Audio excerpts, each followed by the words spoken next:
Halo, assalamualaikum warahmatullahi wabarakatuh. Kembali lagi bersama saya Adi dan tentunya masih di channel saya Adi Official.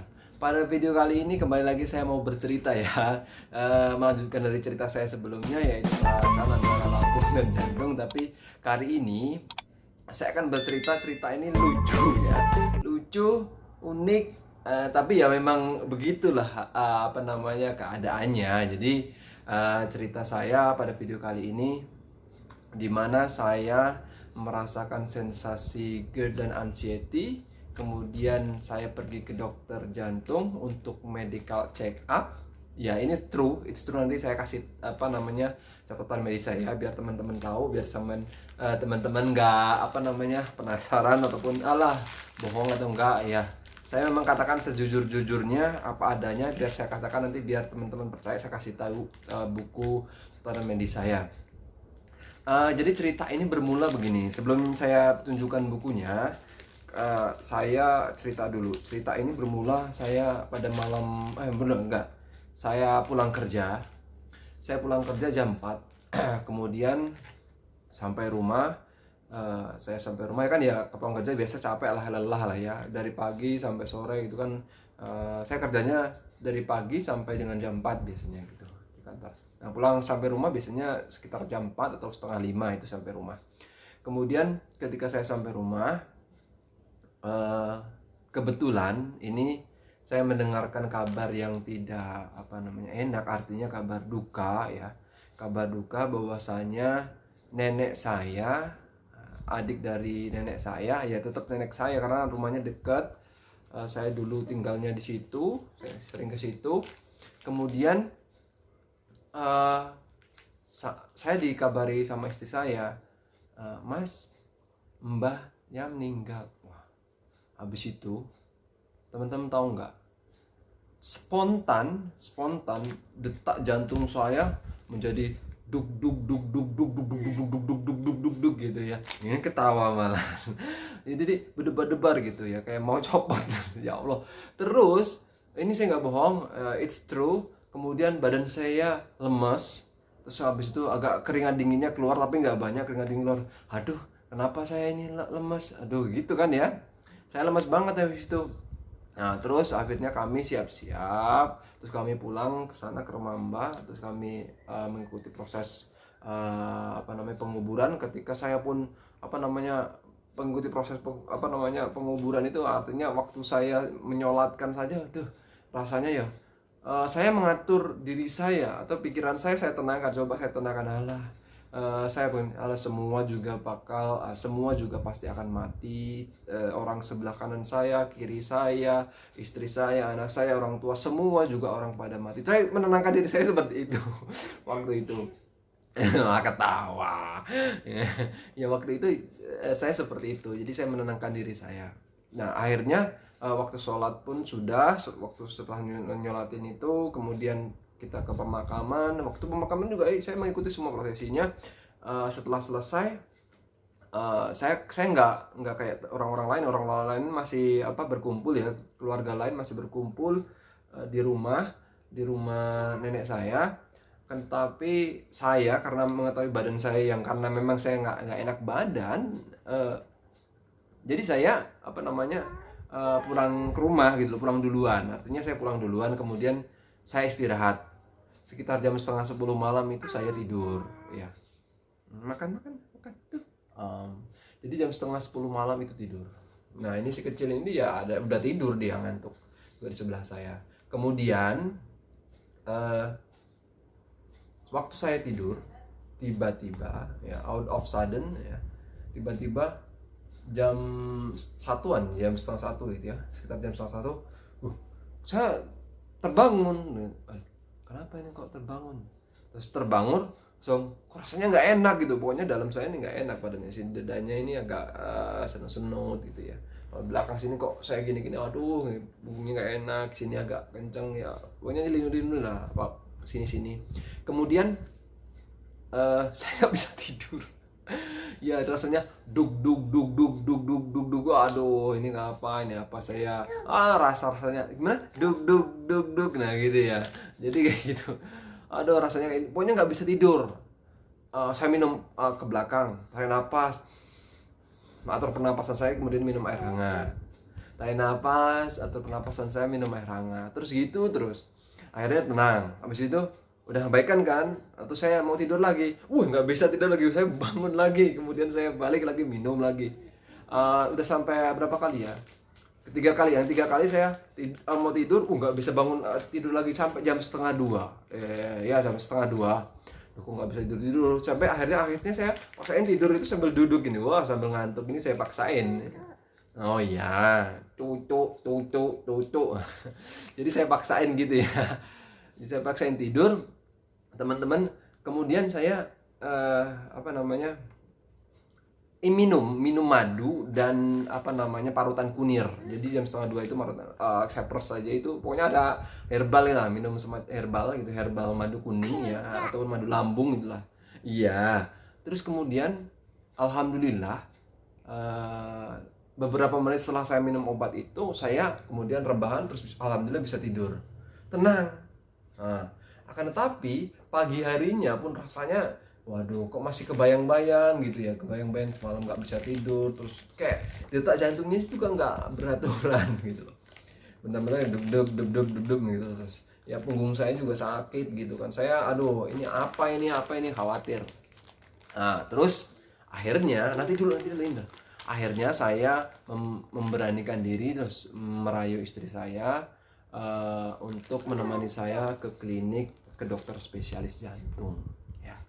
Saya pergi, istri saya dan anak saya suruh nemenin pergi ke dokter spesialis jantung, karena ya memang waktu perawatan saya itu kan memang sudah berapa bulan yang lalu ataupun 5 bulan yang lalu, tapi saya kurang yakin aja ini memang sakit jantung bener apa enggak. Kalau yang sebelumnya itu memang dokter spesialis penyakit dalam, tapi kalau ini saya langsung ke dokter spesialis jantung. Percaya enggak? Ya saya mohon teman-teman percaya. Ini saya ambilkan langsung saya kasih tahu ya teman-teman catatan medis saya. Baik teman-teman, ini saya perlihatkan. Ini catatan buku medis saya ya, catatan medik. Nggak kelihatan ya, sebentar. Nah itu kan Apotek Vardika, Dr. Nuka Meridian ya, spesialis jantung dan pembuluh darah di Metro Timur Lampung. Ini catatan medis saya. Kemudian saya di sana langsung diperiksa. Ini ada rekaman EKG-nya ya. Kemudian ini ada tensi darah ya, TD itu tensi darah itu 134, lumayan tinggi. Nah, itu berapa namanya? Terus kemudian BB-nya 60, karena sebelumnya saya dari 84 kilo jadi ke 60. Kemudian paptilasi non organ, itu nama saya tuh Adi kan, teman-teman percaya ya, saya nggak bohong. Itu ada alergi obat atau tidak. Nah ini adalah rekaman kartu medis saya. Nah kemudian saya setelah diperiksa itu, saya ditanya sama dokter, keluhannya apa gitu. Saya bilang jantungnya berdebar-debar, terus nggak bisa tidur. Terus sebelumnya saya ceritakan saya ada riwayat penyakit GERD, anxiety, tapi saya sudah menjalani perobatan sama dokter. Kemudian sama dokter dinyatakan oleh baik-baik saja, ataupun tidak harus kontrol ke rumah sakit lagi kalau nggak ada keluhan. Jadi selama 4 bulan itu akhirnya saya sudah nggak rawat jalan lagi, artinya saya sudah nggak konsumsi obat lagi. Saya bilang sama dokter kayak gitu. Terus keluhannya apa aja ya? Keluhannya semua saya 1000 sensasi. Saya keluhkan, saya kadang keliengan, tapi waktu ini saya udah nggak keliengan lagi. Artinya saya memang dari lambung ini udah, biasanya lambung itu sakit, sekarang udah enggak gitu ya. Di sini loh guys, di sebelah sini sebelah sini ya, bukan di sini ya. Kalau di sini enggak, tapi kadang-kadang dia bisa di sebelah sini. Nah di sini tuh kadang habis makan gitu dia sakit. Kalau nggak dikasih makan kadang sakit gitu ya. Nah, ini bentar tanah. Lah mau kemana? Biarin itu. Loh. Itu loh. Masih cerita sama sama kakak-kakak itu loh yang kayak kita doakan kakak-kakak yang dengerin cerita Abi ini biar cepat sembuh ya. Biar jadi cepat sembuh. Doakan ya. Terus setelah itu saya udah cerita semua keluhan-keluhan saya sama dokter itu. Saya gini loh dok, saya gini. Dokternya itu tahu nggak teman-teman? Dokternya itu malah ketawa. dokter sakit jantung gitu. Oke, katanya gini terusan. Oke, Mas Adi, coba sekarang kita periksa EKG dulu ya, gitu katanya dokternya. Nah, sewaktu diperiksa, sudah dipasang semua alat-alatnya itu di sini dipasang semua. Eh, ini loh, ini nih lari-lari terus. Jadi di sini di kaki itu dipasang, kemudian dikasih cairan juga kayak biasanya itu kan. Kata dokter dia normal, ini normal. Loh, jadi ketawa-ketawa dokternya. Dan dokternya itu udah tahu gitu loh. Sama istri saya juga malah diketawain sama istri saya. Aduh, ini gimana orang-orang lagi sakit kok diketawain. Ini. Ya, artinya gini. Apa namanya? Akhirnya dokter juga ditanya lagi terus. Tapi aneh loh dok, berat badan saya itu saya cerita nih, saya cerita semua, saya ceritain akhirnya apapun. Berat badan saya itu dari 84 kilo turun ke 63 kilo. Terus dokternya terkejut, hah? Gitu katanya. Kok bisa? Gitu. Wah, kalau nggak ada apa-apa, kok bisa turun gitu mendadak ya. Habis itu, wah, dokternya nggak kayak, oke ya mas, coba nanti kita tes steroidnya gitu. Kalau ada steroidnya, dites steroid kayak. Nah, tapi saya harus ke laboratorium dulu, uji darah dulu, tes darah lagi. Nggak mungkin kan di ruang dipraktekkan dokter itu sekaligus itu juga. Enggak, karena mudah-mudahan kita cek ya mas ya, kata dokter, mudah-mudahan ini nggak ada masalah dengan steroidnya. Yang dikhawatirkan nanti kalau ada gondok beracun ataupun sejenisnya, jadi bisa mengurangi berat badan berlebih gitu, ada penyakit yang lain gitu. Kalau segala sesuatu saya sudah dicek semua, karena saya bawa rekaman medis saya dari dokter penyakit dalam itu sudah saya bawa semua, dari cek kolesterol, kemudian ginjal, terus kemudian darah, hati, fungsi hati, semua itu dicek semua. Cuman yang tinggi itu nilai kolesterolnya. Kemudian saya curhat lah masalah kolesterol. Saya bilang semenjak saya didiagnosa kolesterol juga, jadi saya kan ada beberapa daging merah segala macam yang makan kolesterol itu kan saya nggak makan. Tapi saya sama sekali nggak makan. Daging itu nggak makan. Jadi memang saya makannya cuma rebus-rebusan aja. Jadi kalau makan rebus-rebusan ini sini loh, sama kakak-kakak itu di sana. Jadi kalau makan rebus-rebusan otomatis itu akan mempengaruhi juga teman-teman ya. Akan mempengaruhi, jadi semacam kita kekurangan protein gitu. Makanya sehari-hari kayaknya rasanya masih lemas saja. Tapi nggak pengaruh juga gitu, walaupun badan gemuk juga, tapi kalau ada GERD itu pasti kadang kalau GERD-nya masih kambuh, jadi bawaannya itu lemes saja. Jadi gitu teman-teman. Jadi kesimpulannya yang bisa saya sampaikan pada video saya kali ini, teman-teman nggak usah panik dulu, jangan googling. Kata dokter saya nggak usah googling, ini kebanyakan googling ini. Itu bisa sama dokter saya, kebanyakan googling. Gitu. Jadi teman-teman tahu saya habis dana berapa, dan ini nggak sedikit untuk periksa di dokter spesialis jantung itu yang tiap hari meriksa orang-orang sakit gitu ya. Jadi saya pesan sama teman-teman ya, kalau memang benar-benar sakit gitu ya, kalaupun memang benar-benar sakit, periksalah ke dokter gitu ya. Jangan dirasa-rasain sendiri ya. Cari obatnya, artinya gini, memang benar sih katanya ke dokter itu bukan salah satu alternatif yang bisa dijamin menyembuhkan. At least teman-teman tahu gitu loh penyebabnya, kemudian dicari solusinya. Jadi gitu. Jadi misalnya sakit jantung ya treatment jantung, misalnya sakit lambung nanti treatmentnya di lambung, artinya lambungnya diperbaiki. Alhamdulillah sekarang lambung saya sudah mulai normalan gitu, mulai baikan gitu loh. Ketika saya memperbaiki 3P yang kata survivor GERD anxiety itu memang saya lakuin, udah pokoknya saya ubah, ada pikiran-pikiran yang nggak benar itu saya perbaiki. Nah semacam itulah guys, teman-teman semuanya ya. Nih tadi lanjutkan yang tadi, setelah saya diperiksa steroid, ini dia saya tunjukkan biar teman-teman nggak percaya. Saya juga periksa ini laboratorium umumnya ini, saya cek lab juga, cek darah tuh dokter Nuka ini yang ngirim nih kan. Kemudian saya buka juga nih dokter periksa labnya biar teman-teman tahu gitu loh. Tuh ya, tuh Teman-teman udah tahu ya. Tuh, Margo Dadi itu nama saya, benar. Nah, itu tes hormon T3, T4, THS. Nah, itu nilai satunya hasilnya 1,40, kemudian rate normalnya segitu. Nah, jadi kata dokter itu eh, jadi kata dokter itu diketawain lagi waktu itu sebenarnya. Ini dok hasilnya diketawain lagi. Loh ini normal gitu kan. Semua normal. Gitu. Terus habis itu ya dinasehatin banyak-banyak, dimotivasi. Artinya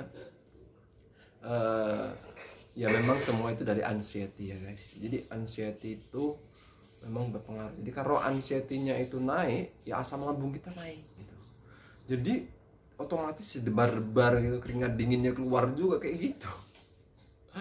Gitu ya. Ya memang susah membedakan antara penyakit ya meskipun dibedakan antara sakit lambung dan sakit jantung itu, tapi bisa dibedakan gitu. Kalau sakit jantung itu kayak angin duduk gitu biasanya ya. Itu sebenarnya angin duduk itu kalau istilah medisnya angin duduk, akina apalah gitu ya. Itu salah satu penyakit jantung sebenarnya. Tapi kalau kita di masyarakat seringnya dipanggil angin duduk. Nah seperti itu. Jadi itu salah satu serangan jantung sebenarnya. Karena angin duduk itu udah benar-benar nggak bisa napas dan nggak bisa kemana-mana kalau angin duduk itu biasanya. Itu harus segera dapat pertolongan dokter gitu. Tapi kalau kita kena anxiety ini kita bisa ngapa-ngapa Mas Ian. Artinya kita panik, kita berdebar-debar, waduh kok lemes, tapi kita masih bisa kemana-mana. Nah itu contohnya serangan anxiety ataupun cemasnya itu. Jadi ini buku saya, catatan dari saya. Ini cuma satu. Kalau di video sebelumnya itu sudah saya kasih contoh semua ya. Jadi karena saya memang harus benar-benar yakin, saya harus mencari keyakinan supaya saya memang harus selesai tuntas dengan permasalahan ini. Saya harus mencari solusi gitu ya. Jadi saya harus selesaikan. Kalau pesan psikiater saya ataupun psikolog saya, psikiater, pokoknya orang yang psikologi, Mas Adi harus cari permasalahannya, kemudian selesaikan sampai ke akar-akarnya, jadi anxiety-nya itu nggak akan ganggu lagi, artinya bisa sembuh tuntas. Nah itu sembuh total. Kalau enggak ya gitu-gitu terus gitu ya. Banyak, nggak cuma saya, sebulan 2 bulan itu paling cepat kalau bisa sembuh itu. Mungkin mah biasa, kalaupun GERD anxiety banyak-banyak penderitanya terus berkelangsungan. Jadi teman-teman coba lihat komentar di bawah ini yang menderita anxiety, mungkin udah 5 bulan, ada yang 1 tahun, 1,5 tahun, ada yang berbulan-bulan dia nggak sembuh-sembuh. Nah kalau teman-teman sudah merasakan apa yang seperti yang saya rasakan seperti ini, satu, teman-teman harus ya, tiga itu ya, pikiran teman-teman harus benar-benar dikontrol ataupun dikendalikan. Jadi karena semua itu berawal dari pikiran yang masuk ke hati ya. Kalaupun itu adalah masalah di pekerjaan, diselesaikanlah masalah pekerjaan itu. Kalau ada masalah di keluarga, selesaikan masalah keluarga, terus jangan diambil pusing. Misalnya ada masalah gini-gini sama keluarga, diselesaikan. Atau enggak, di pending dulu, atau di rest dulu, kiranya sudah sehat, diselesaikan. Ya pokoknya cari jalan untuk menyelesaikan masalah. Jangan ditinggal. Kalau ditinggal nggak selesai, ketika pentok lagi teman-teman nanti akan mengalami lagi. Nah gitu. Jadi pesan saya itu. Jadi tema pada video kali ini cuman periksa ke dokter jantung, malah diketahuin sama dokternya. Dokter spesialis loh teman-teman ya. Jadi spesialis penyakit jantung dan pembuluh darah, itu dokter Nuka. Ya memang terkenal di daerah saya di Metro. Kalau di Metro teman-teman ada yang rumahnya di Metro, di Lampung itu ketemu dokter Nuka, ya pasti tahu. Dokter umum, sakit umum. Ya tahu lah beliau ya. Saya nggak tahu apa-apa. Saya nggak terus gini. Saya pesan sama teman-teman, jangan mendiagnosa diri sendiri. Ini saya sakit apa. Terus habis diagnosa, terus googling, waduh itu sudah alamat tambah nggak sabar-sabar dari teman-teman, malah panik, malah anxiety tambah, malah asam lambungnya naik terus, atau bisa naik malah bahaya. Jadi ini harus dikendalikan dan diselesaikan. Kalau ini terus-terusan, itu akan benar-benar ngefek di organ-organ tubuh yang lain. Bener.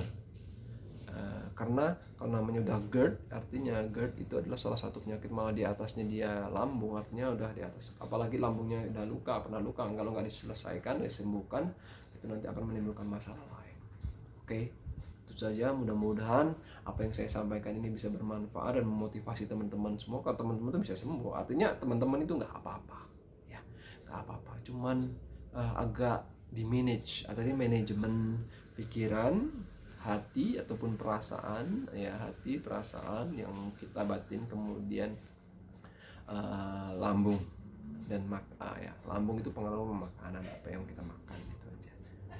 Jangan terlalu capek, kalau capek ya istirahat ya. Orang tukang-tukang ataupun pekerja bangunan itu kalau capek dia orang istirahat kok minum, ngerokok segala macam. Mereka malah sehat-sehat kan, nggak kayak kita. Yang kita lo kerjanya cuman kadang-kadang cuma ngapa beres-beres rumah atau bersih-bersih, cuman banyak-banyak duduk ya. Kan Gerak Sehat ini banyak-banyak kaum pekerja yang duduk gitu.